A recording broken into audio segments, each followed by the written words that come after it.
Bismillahirrahmanirrahim. Assalamualaikum warahmatullahi wabarakatuh. Darso Arif Wakuama di sini di Toiba TV di hari Sabtu tanggal 15 Maret 2025 bersesuaian dengan hari ke-15 kita jalani ibadah Ramadan.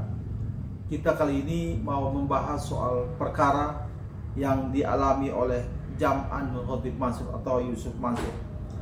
Dalam perkara batubara, investasi batubara tahun 2009 lalu di Masjid Darussalam Kota Wisata Cibubur, yang mana Yusuf Mansur menyasar jamaah masjid tersebut untuk mengikuti investasi batubara tahun 2009 itu.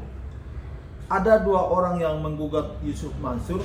Pertama, Zeni Mustafa menggugat Yusuf Mansur dan beberapa pihak di Pengadilan Negeri Jakarta Selatan. Kemudian ada Ibu Ilis Siti Rahma yang menggugat Yusuf Mansur juga dan beberapa temannya di Pengadilan Negeri Kota Bogor.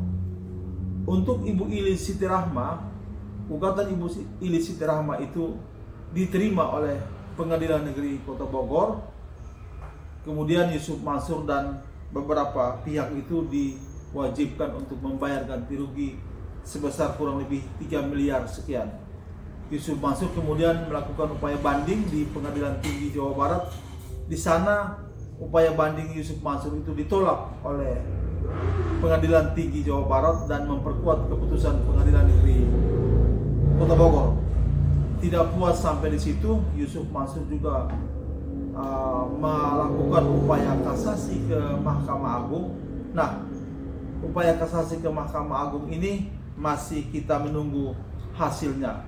Sampai dengan hari ini hasil daripada kasasi Yusuf Mansur di Mahkamah Agung itu belum keluar. Kemudian menyangkut gugatan yang dilakukan oleh Zeni Mustafa di Pengadilan Negeri Jakarta Selatan. Pada pengadilan tingkat pertama, gugatan Zeni Mustafa itu diterima oleh Pengadilan Negeri Jakarta Selatan dengan mewajibkan kepada Yusuf Mansur dan teman-temannya untuk membayar ganti rugi kepada Zeni Mustafa sebesar 1, sekian miliar. Tidak puas di situ, Yusuf Mansur dan pihak-pihak tergugat lainnya itu melakukan upaya banding di Pengadilan Tinggi Jakarta. Nah, di Pengadilan Tinggi ini perkara ini dinyatakan NO oleh Pengadilan Tinggi. Zeni Mustafa kemudian melakukan upaya perlawanan dengan mengajukan kasasi ke Mahkamah Agung.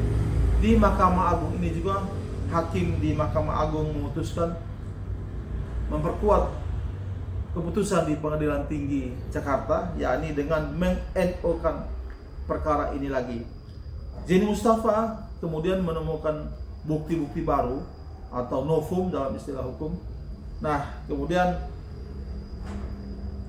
novum ini disiapkan oleh Zeni Mustafa untuk melakukan upaya hukum berikutnya, yakni peninjauan kembali di Mahkamah Agung. Saudara-saudara, pasti di antara kita semua sudah tahu bahwa NO itu adalah istilah dalam bahasa Belanda, Niet onafhankelijk verklaard.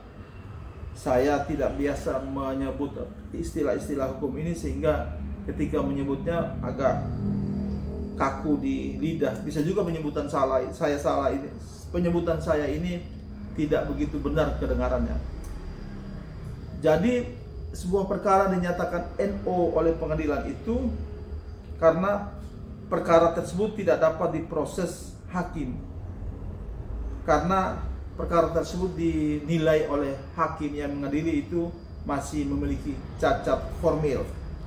Hakim yang mengadili perkara itu belum mengadili pokok perkaranya karena memang masih ada kekurangan dan kelemahan dalam proses pengajuan perkara itu.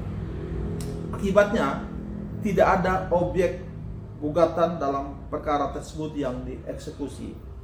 Nah, jika sudah begitu maka perkara yang dinyatakan NO itu boleh melakukan upaya banding atau boleh melakukan gugatan ulang dengan memperbaiki hal-hal yang dirasa kurang.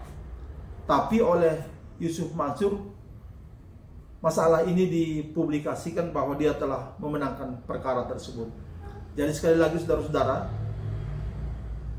perkara ini ketika di perkara antara Yusuf Mansur dan Zeni Mustafa di Pengadilan Tinggi dan Mahkamah Agung itu bukannya ditolak tapi hanya dinyatakan NO. Oleh karena itu Zeni Mustafa terus melakukan upaya melawannya. Masih ada catatan berikutnya dari Zeni Mustafa. Jika upaya pengajuan peninjauan kembali ini tetap di NO oleh Mahkamah Agung, maka Zeni Mustafa masih punya kesempatan untuk menyusun gugatan baru dengan memperhatikan catatan-catatan yang akan diberikan oleh Mahkamah Agung. Saudara-saudara, NO ini juga sebenarnya berlaku pada dua perkara Yusuf Mansur di Pengadilan Negeri Tangerang, yakni gugatan para investor patungan usaha dan gugatan para TKW kita di Hong Kong dalam kasus nabung tanah. Saudara-saudara, jika Zeni Mustafa perkaranya yang oleh Pengadilan Negeri Jakarta Selatan itu mewajibkan Yusuf Mansur membayar hanya 1, sekian miliar, tidak sampai 1,5 miliar, atau Ibu Ili Siti Rahmah di Pengadilan Negeri Bogor yang hanya 3, sekian miliar, belum sampai 4 miliar. Angka ini bagi Yusuf Mansur sesungguhnya sangat kecil. Kenapa? Dari usaha dia saja yang bernama Warung Steak and Chic itu diperkirakan Yusuf Mansur itu meraup keuntungan dalam setiap bulannya itu tidak kurang dari 10 miliar. Angka yang sangat kecil ini sebenarnya bagi Yusuf Mansur adalah sebuah ketakutan yang sangat besar. Kenapa? Jika dia kalah dan harus mengikuti eksekusi yang dilakukan oleh pengadilan, maka tentu saja ini sebuah pukulan berat bagi dia. Kenapa? Karena jika berita ini tersebar, maka tidak tertutup kemungkinan banyak orang akan tampil untuk menggugat Yusuf Mansur. Nah, inilah yang ditakutkan oleh Yusuf Mansur. Tapi seberapa kuat Yusuf Mansur bertahan untuk tetap berjuang supaya dia tidak kalah di pengadilan, seberapa besar stamina yang dia miliki, seberapa besar uang yang dia miliki untuk melakukan ini semua, hanya sebuah catatan di sini yang perlu disampaikan bahwa manusia itu punya banyak keterbatasan. Dia tentu punya stamina yang terbatas, walaupun memang uangnya sangat banyak. Nah, saudara-saudara, soal perkembangan perkara antara Yusuf Mansur dengan Zeni Mustafa ini, soal perkara di tingkat peninjauan kembali di Mahkamah Agung ini, berikut saya lampirkan video keterangan Zeni Mustafa yang saya rekam pada hari Jumat tanggal 15 Maret kemarin, sesaat setelah Zeni Mustafa mendaftarkan gugatannya atau memberikan gugatan memori peninjauan kembalinya di Pengadilan Negeri Jakarta Selatan. Semoga video saya ini dan keterangan Zeni Mustafa ini bermanfaat bagi kita semua. Bermanfaat bagi kita semua, utamanya bagi mereka yang punya urusan tagih menagih dengan Jamaah Nahdlatul Mansur, terutama bagi mereka yang punya investasi yang belum diselesaikan oleh Yusuf Mansur. Semoga video saya ini bermanfaat dan semoga puasa kita dalam Ramadan tahun ini adalah puasa kita yang terbaik, dan kita berharap dan berdoa agar Allah mempertemukan kita lagi dengan Ramadannya pada tahun-tahun yang akan datang. Dari saya cukup sekian. Billahi taufiq wal hidayah. Wassalamualaikum warahmatullahi wabarakatuh. Pak Zeni dan Pak Sudaryanto di hari Jumat tanggal 14 Maret di Pengadilan Negeri Jakarta Selatan. Silakan Pak Zeni. Ya. Apa yang mau disampaikan hari ini, Pak? Jadi hari ini kedatangan saya ke Pengadilan Negeri Jakarta Selatan adalah memberi kado Yusuf Mansur dan kawan-kawan, Pak. Ini kan mau Lebaran. Oh iya, jadi iya. kita kirim kado, tapi kadonya itu bentuknya adalah permohonan peninjauan kembali berkaitan dengan perkara saya dengan Yusuf Mansur dan kawan-kawan itu, ya kan? Masuk kurang 2 hari lagi itu sudah 5 bulan, sehingga saya hari ini sudah memasukkan namanya permohonan peninjauan kembali sekaligus mengajukan memori peninjauan kembali. Berkaitan dengan hal tersebut, maka saya alasannya itu adalah karena ditemukan alat bukti baru. Yang pertama itu berkaitan dengan pasal 67 ya, huruf A dan B, kemudian huruf F-nya. Kalau berkaitan dengan huruf A dan B itu, bahwa saya menemukan suatu alat bukti yang tadi juga saya masukkan sebagai alat bukti, itu bahwa kuasa hukum tergugat 4, yaitu BMT Darussalam Madani, atau dalam hal ini termohon PK, itu adalah kuasanya itu tidak sah, baik yang digunakan di pengadilan negeri, pengadilan tinggi maupun kasasi. Karena yang tanda tangan itu yang tanda tangan orang yang tidak tercatat, yang tidak tercatat dalam anggaran dasar yang disampaikan ke Kementerian Koperasi gitu. Kemudian kalau alasannya yang huruf F adalah karena ada suatu kehilapan dari Yudek Yuris Kasasi Mahkamah Agung itu ada suatu kehilapan. Yang pertama itu bertentangan dengan pasal 1340.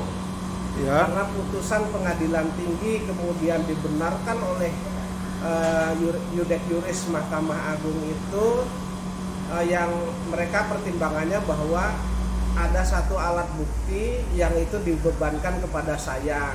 Padahal menurut pasal 1340 itu kan tidak boleh dibebankan kepada saya gitu. Karena saya bukan sebagai pihak di sana. Artinya tidak bisa alat bukti itu untuk memutus berkaitan dengan perkara saya. Kemudian yang berikutnya adalah alasannya, baik itu alasan oleh pengadilan tinggi kemudian dikuatkan oleh Kasasi Mahkamah Agung, itu alasannya bagi orang-orang yang beragama Islam itu pengadilannya menurut mereka adalah pengadilan agama, bukan pengadilan negeri Jakarta Selatan. Tetapi dalam pasal yang menyebutkan bahwa orang-orang yang beragama Islam itu tidak putus di situ saja redaksinya. Orang-orang yang beragama Islam seterus-terusnya itu adalah yang menundukkan diri secara sukarela kepada hukum Islam, itu kewenangan pengadilan agama. Sementara dalam perkara ini baik itu dalam alat bukti yang diajukan oleh Jam'an Nur Khatib Mansur, yaitu profil PT Adi Partner Perkasa tergugat 1, sama sekali di sana bukan badan hukum yang bergerak di bidang syariah, tetapi konvensional. Nah, kalau konvensional tentu pengadilan yang berwenang mengadili adalah Jakarta Selatan. Gitu ya Pak? Jadi semua novum yang Pak Zaini ajukan ada berapa banyak Pak? Novum 1 saja. Cuma 1. Kenapa saya ajukan saya ajukan novum itu? Karena berkaitan dengan yang tanda tangan surat kuasa yang memberikan kuasa bertindak untuk dan atas nama tergugat 4 BMT Darussalam itu sudah digunakan oleh kuasa hukumnya. Kemudian pertimbangan pengadilan negeri, pengadilan tinggi, kemudian kasasi Mahkamah Agung itu dipergunakan sebagai bahan pertimbangan, ya kan? Makanya saya minta ketika itu digunakan sebagai bahan pertimbangan, makanya putusan pengadilan negeri, pengadilan tinggi dan Mahkamah Agung itu, kasasi Mahkamah Agung itu dibatalkan semua. Kemudian Majelis Hakim PK itu mengadili tersendiri. Jadi tuntutan saya tetap menyatakan bahwa mohon bahwa gugatan saya itu diterima untuk seluruhnya. Kemudian Yusuf Mansur dan kawan-kawan dinyatakan wan prestasi. Kemudian dihukum juga Yusuf Mansur dan kawan-kawan itu secara tanggung renteng. untuk membayar kerugian saya 97, sekian triliun itu. Iya. Kemudian membebankan kepada mereka biaya perkara dan seterusnya. Iya. Gitu. Padahal Yusuf Mansur itu sudah senang ya Pak menang di Mahkamah Agung ini.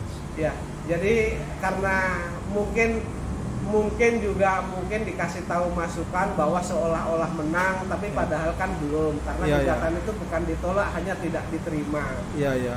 Kalau toh yang terjelek nanti Majelis Hakim PK mengatakan bahwa ini kewenangan pengadilan agama, maka saya akan mengajukan gugatan terhadap Yusuf Mansur dan kawan-kawan itu melalui pengadilan agama. Iya, seperti saat ini. Artinya kalau ini perang dimulai dari 2005 belum selesai, kalau nanti perang di pengadilan agama juga mungkin butuh waktu 2-4 tahun. Jadi artinya Yusuf Mansur jangan bersenang-senang dulu gitu. Tapi hari ini saya kasih kado lah Yusuf Mansur dan kawan-kawan itu, saya sudah menyatakan PK terhadap perkara saya dan Yusuf Mansur, khusus pribadi saya dan melawan Yusuf Mansur. Jadi Pak, step-stepnya apa nih pengadilan PK ini Pak? Enggak, tadi sudah saya ajukan permohonan, kemudian sekaligus saya ajukan satu penyerahan memori, kemudian saya ajukan permohonan untuk dilakukan sumpah. Itu permohonan untuk lakukan sumpah itu agenda sendiri ya Pak? Iya. Nanti dalam waktu mungkin minggu depan akan ada panggilan ya, sebelum Lebaran akan ada panggilan saya untuk di sidang melakukan sumpah terhadap norkom tersebut. Oh gitu. Ya. Nanti kita berkabar lagi Pak. Baik. Pak Jani, Pak Sudan, makasih banyak. Sama-sama.